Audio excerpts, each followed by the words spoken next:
by the Holy Spirit. Thank you. All right. As it is with so many sicknesses and diseases in the world, there are many remedies. God has given his prescription, his antidote, and the cure for our falling away in 2 Chronicles 7:14, which states, if my people, which are called by my name, shall humble themselves and pray, and seek my face, and turn from their wicked ways. Revival always begins with God's people before it reaches the world. That's right. This truth is well illustrated in 1 Kings, the 18th chapter. Israel had wandered far from God under the leadership of Ahab and Jezebel.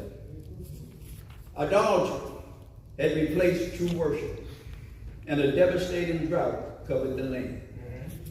But the physical drought also reflected a deeper spiritual drought. Reach it up.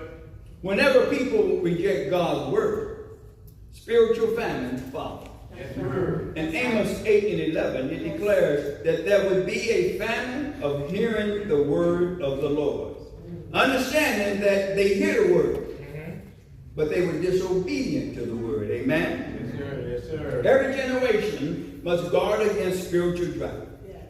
We can have full sanctuaries and empty hearts, That's right. busy schedules and neglect prayer life, church membership without discipleship, and activity without the anointing of God.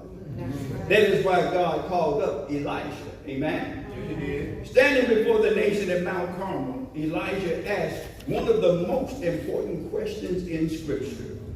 How long halt ye between two opinions? If the Lord be God, follow him. That's right. The people answered him not a word. Their silence revealed divided hearts. They wanted God's blessings without full commitment. They wanted his protection while holding on to the word. Sadly, the same struggles exist today. Many people attempt to live with one foot in the church and the other in the world. That's right. They want salvation without sacrifice, blessings without obedience, power without holiness, and victory without surrender. Tell the truth. James 1:8 reminds us that a double-minded man is unstable in all his ways. Amen. Amen. It means a person who goes back and forth between faith and doubt, or tries to mix two different ways of living, like in a